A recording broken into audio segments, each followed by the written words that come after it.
14 নির্বাচন, 18 নির্বাচন, 24 নির্বাচন সব জায়গায় কিন্তু সেনাবাহিনী বা বাহিনী একদম চুপ হয়েছিল।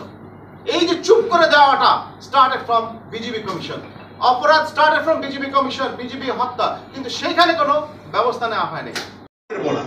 দেশটা তার বাপের না, দেশটা আপনারও বাপের না।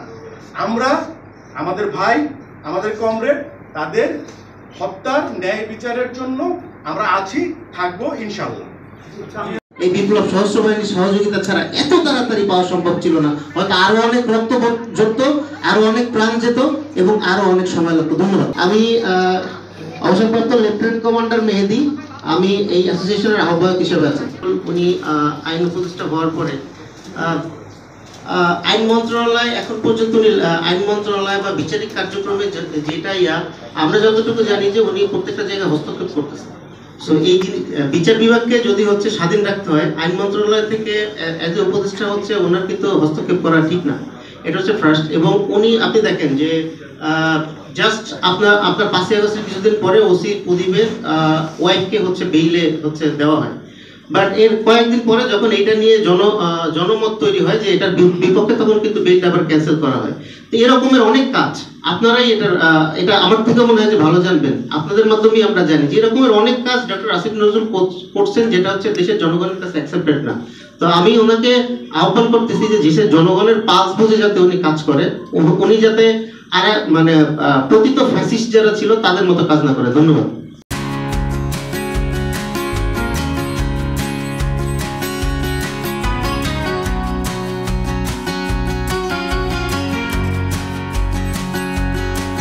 ধ্বংস করতে পারলে বাংলাদেশকে কব্জা করা যাবে, সেই প্রেক্ষিতে কিন্তু তারা আমাদের সেন্টার অফ গ্র্যাভিটি বা পাওয়ার হাবকে ধ্বংস করার জন্য সেই 2009 একটা বিশাল কালো নকশা করে দেশকে ধ্বংস করার চেষ্টা করেছে। সেখান থেকে কিন্তু আমাদের পতন শুরু। আপনি যদি ব্যাকগ্রাউন্ডে দেখেন 2009-এর পর থেকে যতগুলি ঘটনা ঘটেছে, আপনি শেয়ার কেলেঙ্কারি, মানুষ হত্যা, গুম, 5ই মার্চ, 14 নির্বাচন, 18 নির্বাচন, 24 নির্বাচন সব জায়গায় কিন্তু সেনাবাহিনী বা বাহিনী একদম চুপ হয়েছিল। এই যে চুপ করে দেওয়াটা স্টার্টেড ফ্রম বিজিবি কমিশন, অপরাধ started from BGB commission, BGB হত্যা, কিন্তু সেখানে কোনো ব্যবস্থা নেওয়া হয়নি। পরবর্তীতে আমরা এখানে যারা আছি আমরা রাস্তায় নেমে তারপর বিজিবি কমিশন করা হয়েছে।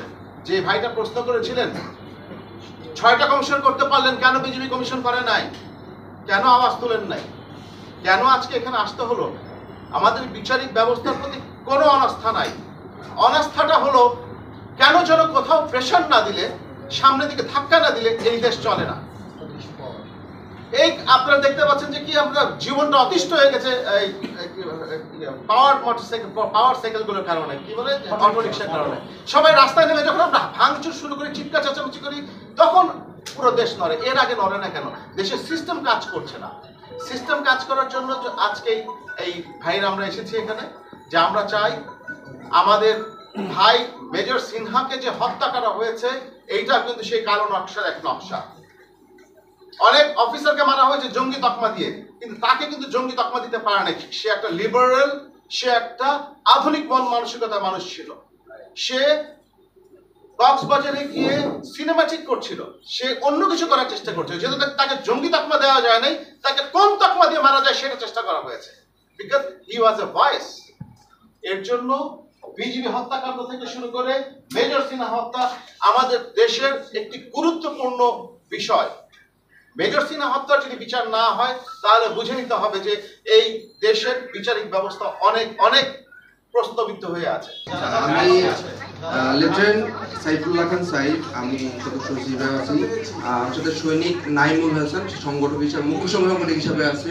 আমাদের উপদেষ্টা মন্ডলী আছে লেফটেন্যান্ট কর্নেল শাহওয়াত স্যার, তারপর আমাদের প্রাক্তন নৌবাহিনী কর্মকর্তা সাইদ আলী ভাই আছে, তারপরে মেজর রাজিবুল হাসান আছে, আমাদের যুগ্ম সদস্য, সিনিয়র যুগ্ম সদস্য সরি, আমাদের ক্যাপ্টেন শুভ আফ্রিদি আছে, সিনিয়র যুগ্ম আহ্বায়ক। আমরা আপনাদের সার্বিক সহযোগিতা কামনা করছি। আমরা আপনাদের মাধ্যমে আপনাদেরকে পাশে নিয়ে, আপনাদেরকে সাথে নিয়ে, আপনাদেরকে ভাই হিসাবে আমাদেরকে কাছে নিয়ে, যেখানে অন্যায়, অনিয়ম, দুর্নীতি, যেখানে ন্যায় বিচার প্রতিষ্ঠা হয় না, সেখানে আপনারা আমাদেরকে বলবেন, আমরা আমাদের নিজ দায়িত্বে আপনাদের পাশে গিয়ে দাঁড়াবো। সর্বোচ্চ উত্তর দিতে পারবে আমার মনে হয় আমাদের প্রধান উপদেষ্টা এবং আইন উপদেষ্টা। কি কারণে তারা পারছে না, কেন পারছে না।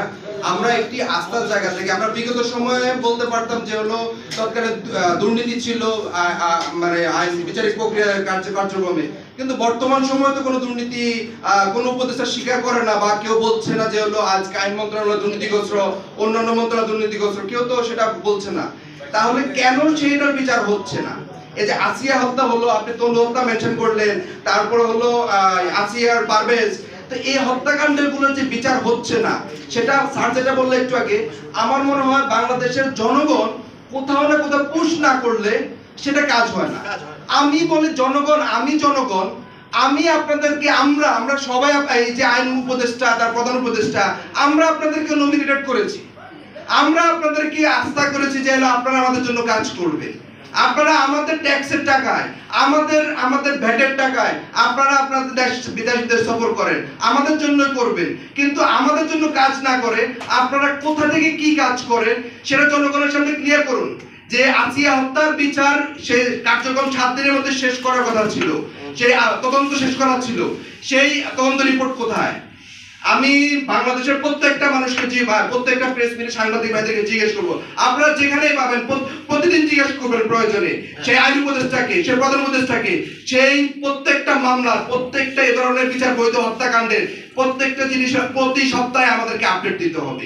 আইন মন্ত্রণালয় থেকে গণবিজ্ঞপ্তি আগে আপডেট দিতে হবে যে আগামী সপ্তাহে এই কার্যক্রম হয়েছে। তাহলে আমরা বুঝবো যে সে বিচার বিভাগের স্বচ্ছতা, বাংলাদেশের প্রত্যেকটা প্রতিষ্ঠানের স্বচ্ছতা নিশ্চিত হবে। সেনাবাহিনীকে, বিশেষ করে সশস্ত্র বাহিনীকে জনগণের মুখোমুখি দাঁড় করানোর জন্য আমরা এখানে একটা জিনিস ক্লিয়ার হওয়ার প্রয়োজন। সশস্ত্র বাহিনীর কাজ হলো দেশের সার্বভৌমত্ব রক্ষা করা, সার্বভৌমত্ব টিকিয়ে রাখা।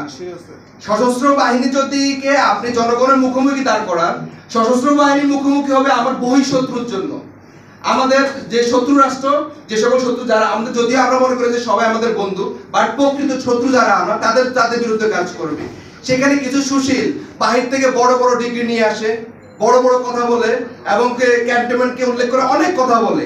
আমি এইটুকুই বলবো, এটা ওনার পারিবারিক শিক্ষা হতে পারে অথবা ওনার ব্যক্তিগত শিক্ষা। প্রাতিষ্ঠানিক শিক্ষায় যে সব আসল শিক্ষিত সেটা না।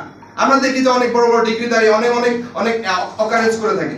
তো সে জায়গা থেকে বলবো, আমাদের জনগণ, আমাদের দেশের সেনাবাহিনী একটি আমাদের আস্থার জায়গা।